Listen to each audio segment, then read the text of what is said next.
Friends, welcome to DM. நான் உங்கள் Uma. So இந்த வீடியோ பத்தி நம்ம என்ன பார்க்க போறோம் அப்படின்னா, மேக்ஸ் பிவிக்யூ சீரிஸ்ல கிளாஸ் 26 தான் பார்க்க போறோம். ஓகேங்களா? ஸோ இதுக்கு முன்னாடியே நம்ம இதுல 25 கிளாஸஸ் கம்ப்ளீட் பண்ணியாச்சு. அது எல்லாமே மேக்ஸ் பிவிக்யூ சீரிஸ் அப்படிங்கிற பிளேலிஸ்ட்ல இருக்கு.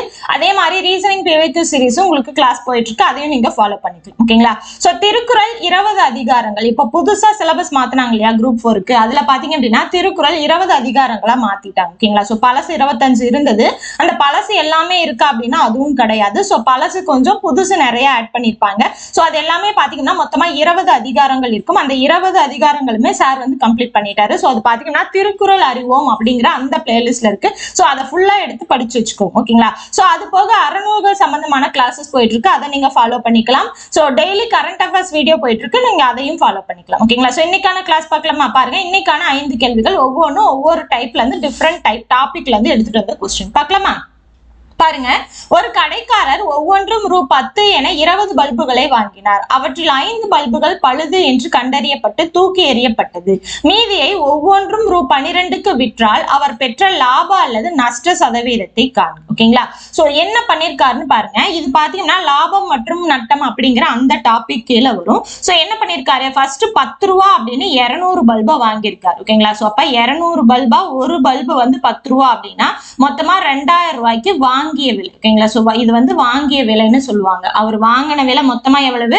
2000 ரூபாய்க்கு வாங்கியிருக்காரு. சோ 5 பல்பு வந்து பழுதாயிடுச்சு. ஓகேங்களா? அப்ப 200ல 5 வந்து மிஸ்டேக் ஆயிடுச்சு, தூக்கி எறிஞ்சிட்டாங்க. மொத்தமா 195 இருக்கு. அந்த 195யும் 12 ரூபாய்க்கு வித்திருக்காரு. ஓகேங்களா? ஒரு பல்புக்கு மேல 2 ரூபான்னு லாபம் வச்சு 12 ரூபாய்க்கு வித்திருக்காரு. சோ அப்ப இதோட வேல்யூ என்ன வரும்? 2340 வரும். 195 × 12 பெருக்கினீங்கன்னா 2340 வரும். இது வந்து விற்ற விலை. எப்பயுமே விற்ற விலையை விட வாங்கிய விலை பெருசா இருக்கா சின்னதா இருக்கான்னு பாருங்க. ஓகேங்களா? சோ விற்ற விலை அதிகமா இருந்து வாங்கிய விலை சின்னதா கம்மியா இருந்ததுன்னா அப்ப உங்களுக்கு லாபம் தான் கிடைக்கும். ஓகேங்களா? ஒருவேளை வாங்கிய விலை அதிகமா இருந்து விற்ற விலை கம்மியா இருந்தா நஷ்டம் கிடைக்கும். ஓகேங்களா? சோ அப்ப விற்ற விலையில இருந்து வாங்கிய விலை கழிச்சிங்கன்னா உங்களுக்கு கிடைக்கக்கூடிய அந்த அமௌண்ட் பாத்தீங்க அப்படின்னா லாப அமௌண்ட். அதாவது 2340ல இருந்து 2000 கழிச்சிங்கன்னா எவ்வளவு கிடைக்கும்? 340 ரூபாய் கிடைக்கும். இந்த 340 அப்படிங்கிறது லாபமான அமௌண்ட். இங்க கேள்வி லாபம் அல்லது நஷ்ட சதவீதம் கேட்கிறாங்க. ஓகேங்களா? சோ சதவீதம், இந்த இடத்துல லாபம்னு நமக்கு தெரிஞ்சிருச்சா? அப்ப லாப சதவீதம் தான் கண்டுபிடிக்கணும். எப்பயுமே எதோட சதவீதம் கண்டுபிடிக்கணும்னாலுமே அதோட அமௌண்ட்டை மேல எழுதிக்கணும். ஓகேங்களா? அதோட வேல்யூஸ், இந்த இடத்துல அமௌண்ட், அதோட வேல்யூஸை மேல எழுதிக்கணும். டிவைடட் பைக்கு கீழே இந்த இடத்துல அப்படிங்கிறது வாங்கிய விலை. ஓகேங்களா? ஒரிஜினலா என்ன அமௌண்ட்டோ அதை போடணும்.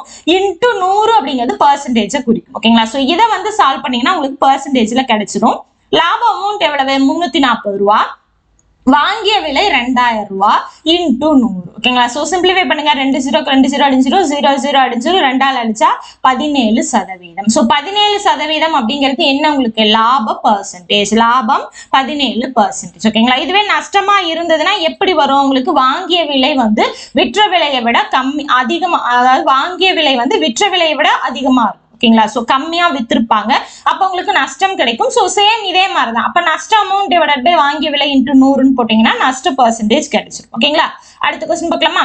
இது வந்து சிம்பிளிஃபிகேஷன் டாபிக். பாருங்க, ABCDக்கு 3 வேல்யூஸ் கொடுத்துட்டாங்க. ஆனா என்னன்னா கலப்பு பின்னமா கொடுத்துருக்காங்க. சோ கலப்பு பின்னத்துல சம் போட முடியாது. நம்ம என்ன பண்ணிக்கணும், அதை பின்னமா மாத்தினதுக்கு அப்புறம் இந்த இடத்துல ஸ்ட்ரைட்டா சப்ஸ்டிட்யூட் பண்ணி சிம்பிளிஃபை பண்ணா போதும். ஓகேங்களா? ரொம்ப சிம்பிள். பாருங்க, இப்ப ஏவோட வேல்யூ என்ன கொடுத்துருக்காங்க? 3 1/2ன்னு கொடுத்துருக்காங்க. இதை பின்னமா மாத்தணும்னா என்ன பண்ணணும்? இது கூட பெருக்கி இது கூட கூட்டணும். அப்ப 3 2 6 6 1 7, அப்ப 7/2. பியோட வேல்யூ என்ன? 5 20 + 3 23/4. சியோட வேல்யூ என்ன? 5 20 23 டிவைடட் பை 5. டியோட வேல்யூ 8 32 32 + 3 35 டிவைடட் பை 8. ஓகேங்களா? சோ இப்போ என்ன சொல்றாங்க? AB ரெண்டையும் பெருக்கி இதை 2ஆல டிவைட் பண்ண சொல்றாங்க. ரொம்ப சிம்பிளா போடுங்க. இப்போ AB டிவைடட் பை CD இல்லையா? ஏவோட வேல்யூ 7/2, பியோட வேல்யூ 23/4 டிவைடட் பை 23/5 35/8. ஓகேங்களா? சோ இந்த மாதிரி டிவைடட் பைக்கு கீழே பின்னம் இருந்ததுன்னா அதை தலைகீழா போட்டு பெருக்கல்ல எழுதிக்கலாம். பாருங்க, 7/2 23/4 அப்படியே இருக்கும். இது எல்லாமே பெருக்கல் தானே, அப்படியே வந்து நீங்க தூக்கிடுங்க. சோ இது வந்து கீழே வர்றது மேல, மேல வர்றது கீழே, அப்படியே தலைகீழா எழுதிக்கோங்க. ஓகேங்களா. இதை சிம்பிளிஃபை பண்ணுங்க. பாருங்க 23 அடிஞ்சிரும், 2 8 அடிஞ்சிரும், 5 அடிச்சா 7 7 7 அடிஞ்சிரும். அப்ப இருக்கிறது எல்லாமே அடிஞ்சிருச்சு. வேல்யூ வந்து இதுக்கான ஆன்சர் 1.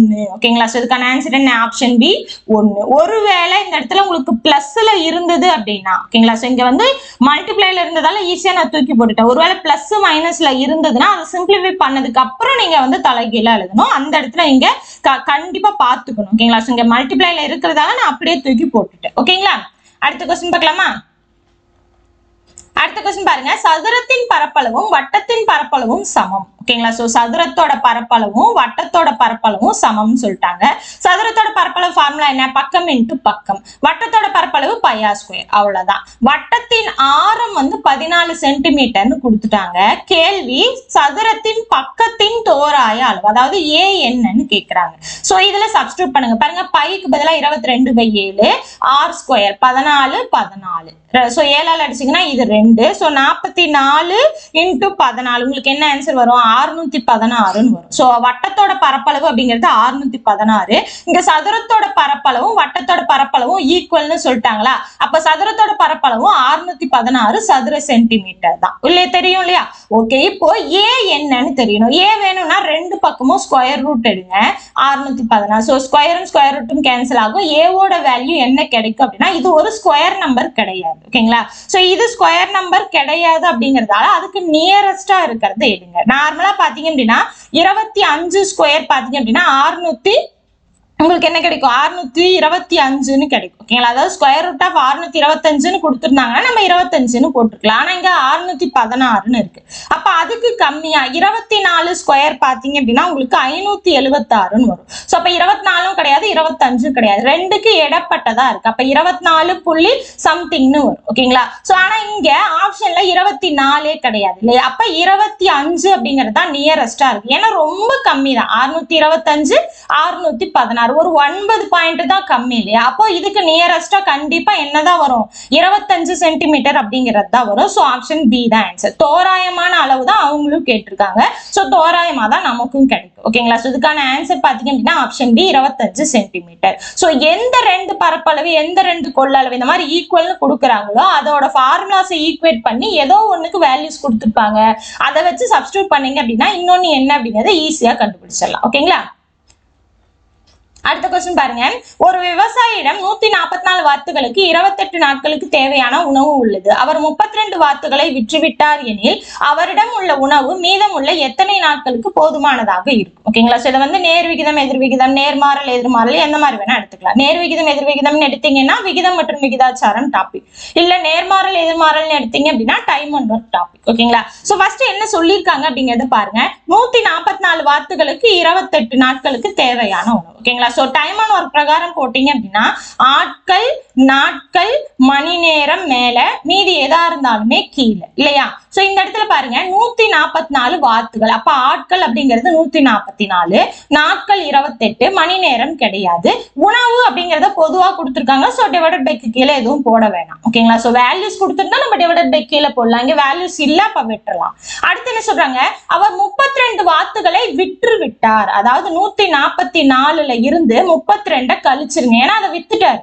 ஓகேங்களா. மீதி இருக்க உணவு எத்தனை நாளைக்கு வரும்? அதுதான் கேள்வி. சோ ரொம்ப சிம்பிளா இதை சிம்பிளிஃபை பண்ணா போதும். பாருங்க, அதாவது 144 வாத்துக்கு 28 நாளுக்கு வருது. 144ல இருந்து 32 போச்சு அப்படின்னா மீதி இருக்கிறது எத்தனை நாளைக்கு வரும்? ஓகேங்களா. அப்ப 144 × 28 டிவைடட் பை கீழே இந்த வேல்யூ என்ன வரும் உங்களுக்கு? 144ல இருந்து 32 போச்சு அப்படின்னா உங்களுக்கு 112ன்னு வரும். அதை ஈக்குவேஷன் கிராஸ் பண்ணீங்கன்னா டிவைடட் பைல வரும். ஓகேங்களா. சோ இதை சிம்பிளிஃபை பண்ணுங்க. பாருங்க 28ஆல அடிச்சீங்க அப்படின்னா இது 4 டைம், 4ஆல அடிச்சீங்க அப்படின்னா இது 36 டைம். அப்ப எக்ஸ் அதாவது அந்த 112 வாத்துகளுக்கு 36 நாட்களுக்கு தேவையான உணவு வரும். ஓகேங்களா. சோ இதுக்கான ஆன்சர் பாத்தீங்கன்னா ஆப்ஷன் பி 36. சோ இந்த மாதிரி எந்த மாதிரி கொடுத்தாலுமே அவங்க என்ன சொல்லியிருக்காங்கன்னு பாருங்க. ஒருவேளை 32 வாத்துக்களை இன்னும் சேர்த்துட்டாரு அப்படின்னு கொடுத்துருந்தாங்க அப்படின்னா சோ 144 கூட 32 கூட்டணும். ஓகேங்களா. சோ வித்தாரா வாங்கினாரா இல்ல செத்து போச்சா இல்ல ஏதாவது நோய் வாய் வந்துருச்சா இந்த மாதிரி எப்படி கொடுக்குறாங்களோ அதுக்கு தகுந்த மாதிரி நம்ம அதை எடுத்துக்கணும். ஓகேங்களா. சோ கழிக்கணுமா கூட்டணுமா அப்படிங்கிறது நம்ம அதுக்கு தகுந்த மாதிரி சூஸ் பண்ணிக்கணும். ஓகேவா. அடுத்து பார்க்கலாமா. சோ கடைசி क्वेश्चन பாருங்க 16 11 6 1 எக்ஸெட்ரா என்ற தொடர் வரிசையில் -54 என்பது எத்தனையாவது உறுப்பு ஓகேங்களா சோ ஃபர்ஸ்ட் இந்த மாதிரி தொடர் வரிசைன்னு கொடுத்துட்டாலே இது ஏபியா இல்ல ஜிபியா அப்படிங்கறத ஃபைண்ட் பண்ணணும் அதாவது கூட்டு தொடரா இல்ல பெருக்கு தொடரா அப்படிங்கறத கண்டுபிடிக்கணும் கூட்டு தொடர் அப்படினா எப்படி கண்டுபிடிக்கலாம்னா t2 - t1 உம் t3 - t2 உம் ஈக்குவலா இருந்தா அது கூட்டு தொடர் இல்ல t2 divided by t1 t3 divided by t2 ன்னு இருந்ததுன்னா அது வந்து உங்களுக்கு gp அப்படிங்கிற மாதிரி வரும் ஓகேங்களா சோ எது வந்து மேட்ச் ஆகுது அப்படிங்கறத பாருங்க சோ ஃபர்ஸ்ட் நான் ஏபியான்னு செக் பண்றேன் t2 என்ன t2 t1 னா என்ன term 1 term 2 term 3 அதாவது இது t1 இது t2 இது t3 ன்னு எடுக்கணும் சோ t2 பாத்தீங்கன்னா 11 t2 t1 16 t3 பாத்தீங்கன்னா 6 t2 11 சோ என்ன வரும் -5 -5 ன்னு வரும் ரெண்டுமே காமனா இருக்குறதால பாத்தீங்க அப்படினா இத நம்ம பொது வித்தியாசம் d அப்படினு எடுத்துக்கலாம் அப்ப இது வந்து ஏபி சம் தான் ஒருவேளை இது உங்களுக்கு ஈக்குவலா வரல அப்படினா அடுத்து இத ட்ரை பண்ணுங்க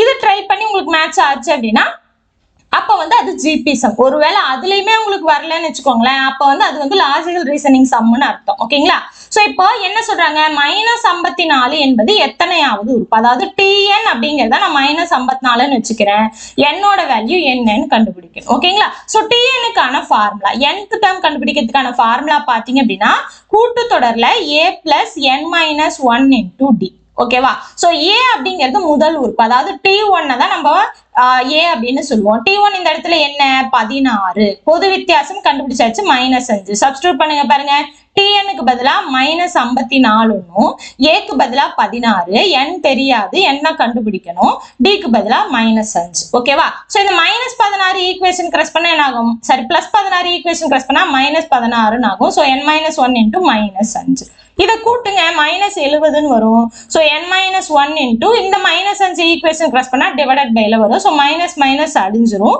5 ஆல அடிச்சீங்க அப்படினா இது 14 டைம் கிடைக்கும் சோ 14 n - 1 -1 ஈக்குவேஷன் கிராஸ் பண்ணா +1 அப்ப 14 + 1 என்னோட வேல்யூ என்ன கிடைக்கும் 15 ன்னு கிடைக்கும் சோ இதுக்கான ஆன்சர் பாத்தீங்க அப்படினா 15 ஆப்ஷன் டி ஓகேங்களா சோ அப்ப டி அதாவது -54 அப்படிங்கிறது இந்த தொடர் வரிசையில உங்களுக்கு 15வது உறுப்பு ஓகேங்களா சோ இந்த மாதிரி கூட்டு தொடர் ஆகட்டும் அதுக்கு அப்புறம் பாத்தீங்க அப்படினா உங்களுக்கு மென்சுரேஷன் இருக்கு இல்லையா மென்சுரேஷன் சிம்பிளிஃபிகேஷன் இதுல எல்லாமே உங்களுக்கு ஃபார்முலாஸ் ரொம்ப ரொம்ப முக்கியமானது ஃபார்முலாஸை தெளிவா மனப்பாடம் பண்ணி வச்சுக்கோங்க அப்பதான் எந்த மாதிரி கொஸ்டின் வந்தா எந்த ஃபார்முலா யூஸ் பண்ணணும் அப்படிங்கிறது தெரியும் ஃபார்முலா தெரியல அப்படின்னா சம் போறது ரொம்ப சிரமம் ஓகேங்களா சோ இதோட பாத்தீங்கன்னா இன்னைக்கான 5 கேள்விகள் முடிஞ்சது கண்டிப்பா உங்களுக்கு யூஸ்ஃபுல்லா இருந்திருக்கும் எந்த அளவுக்கு யூஸ்ஃபுல்லா இருந்துன்னு சொல்லிட்டு கமெண்ட் பாக்ஸ்ல கமெண்ட் பண்ணுங்க யூஸ்ஃபுல்லா இருந்தது அப்படின்னா உங்களோட ஃப்ரெண்ட்ஸ்க்கும் ஷேர் பண்ணுங்க லைக் பண்ணுங்க இது வரைக்கும் நம்மளோட சேனலை சப்ஸ்கிரைப் பண்ணல அப்படின்னா சப்ஸ்கிரைப் பண்ணி சப்போர்ட் பண்ணுங்க அடுத்த கிளாஸ்ல பார்க்கலாம் தேங்க்யூ